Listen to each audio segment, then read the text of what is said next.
Kumusta man ang ato nga pagpaningkamot nga mapahiluna gayod ang Dios una sa tanan.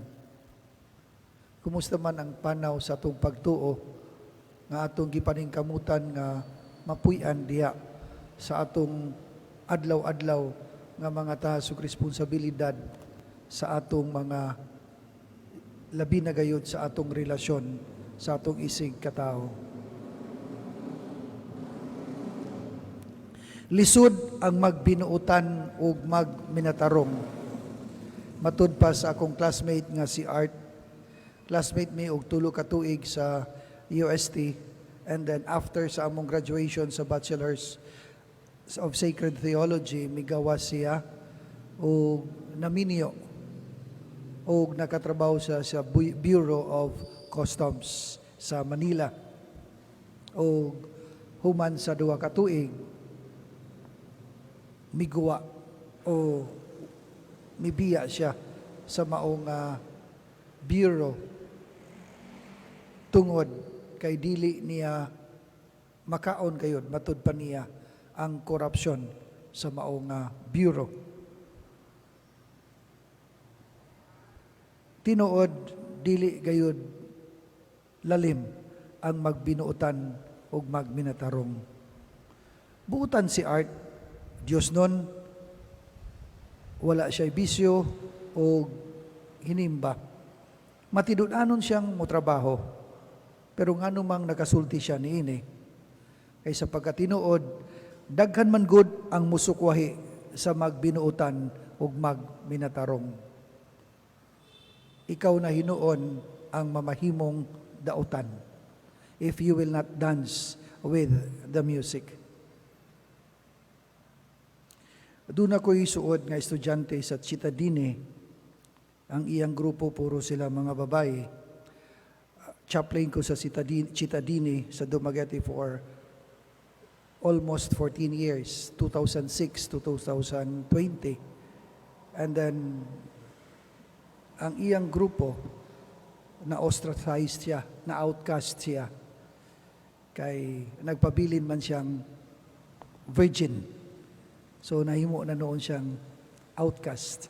Nga naning kamot nga putli ang iyang kinabuhi hangtod nga ikasal.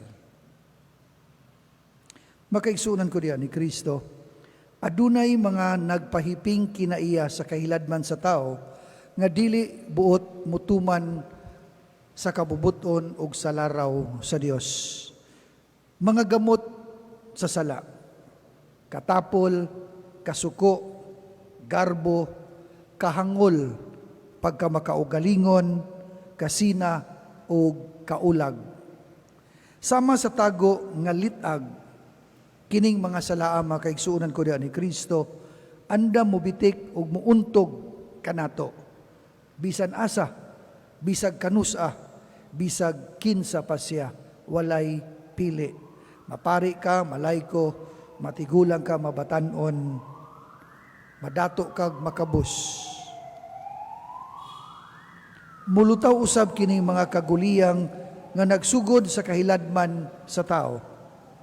Giatagan og bini nga bili ang pagpakasala sa mapananglit sa pagpangawkaw o pagpangawat, pagpamahimaybayi o panglakibahinoon. Ang pagpakigsangka sa sala anaa sa sulod kanato. Matud pa sa atong Ginoong Hesukristo, paningkamot kamo nga musulod pinaagi sa pitos nga pultahan. Adunay tulo kakahulugan ang pulong nga paningkamot. Nga sa pinulugang Griego, may kalambigitan sa natad dulaanan o sa usa ka magdudula. Gani ang magdudula o ang athlete mupaugnat sa kusog. May pagpanlimbasog aron makabot ang butang nga gitinguha. Sama sa usa ka athlete nga puno sa singot o walay hunong nga nangandam alang sa umaabot nga pagpangsangka. Adunay disiplina sa kaugalingon. Walay kaugmaon ang tapulan o ang magduwa-duwa. Lakip ang pagdili sa kaugalingon bisan pa sa mga butang nga gitugutan. Sa mapananglit, sa usa ka boksidor nga bugat ra ang timbang, andam siyang musakripisyo, andam siyang magpagutom, samtang siya nagtraining. Kung himuon kini tungod sa ganti nga lumalabay, unsa pa kaha ang ganti nga langitnon. We take care of our physical selves. But how about our spiritual and moral lives? Do we take care of such aspects of our life?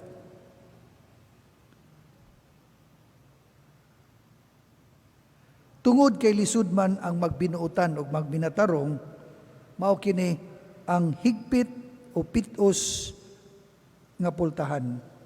Sa ato pa, ang naningkamot nga musulod pinaagi sa pitos nga pultahan, mao kadtong tawo nga nanlimbasog sa dalan sa paghinulsol o kabag-uhan sa kinabuhi.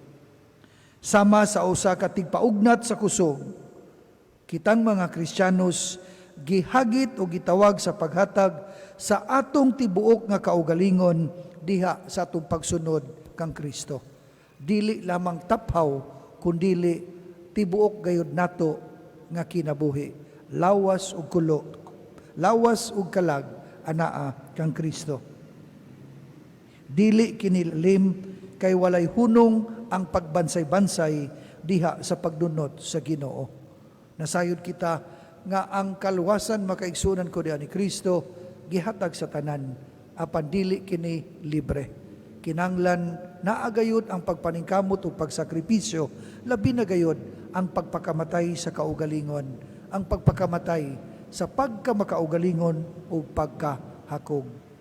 Nga mapakita diha sa atong tagsa-tagsa kakinabuhi, isip mga Kristiyanos, nga si Kristo o ang Dios maugayod ang kinauyukan sa atong kinabuhi. Nga bisan sa atong kakulangan sa kahingpitan, bisan sa itong pagkamakasasala, naningkamot kita nga una kanunay ang Dios, ikadua ang atong isig katao, ang katapusan ang atong kaugalingon. Nagpadayon si Art sa iyang pagpaningkamot. Ang atong nasud usab, ang atong simbahan, ang atong katilingban, nagpadayon diha sa kabag-uhan. Sukad nga gibalda ang atong nasod, ang tinuuray nga kalambuan sa atong nasod, pinaagi sa balaod militar. Nagsapaw-sapaw ang atong katilingbang hagit, labi na gayod sa atong simbahan nga Katoliko. Kita nga mga sumusunod ni Kristo, kita nga mga membro sa simbahang Katoliko, gihagit gayon sa pagpahimutang sa atong pagtuo diya sa atong kinabuhi, diya sa atong adlaw-adlaw nga mga tahas ug responsibilidad nga gihuptan, diha sa atong pagpaningkamot nga mapaambit nato si Kristo, dili lamang diha sa atong pagdawat sa mga sakramento, pero labaw sa tanan, diha sa atong pagpangalagad, diha sa atong pagpasaylo, diha sa atong pagduyog o pag-uban, sa atong makaigsuunan nga naa sa kalisdanan, diha sa atong mga buhat sa gugma o kaluoy. Makaigsuunan ko diha ni Kristo, dili unta kita mawad-an o paglaom, kay samtang dunay pagpaningkamot, aduna usay dako nga paglaom. May God bless us all, and God have mercy on us.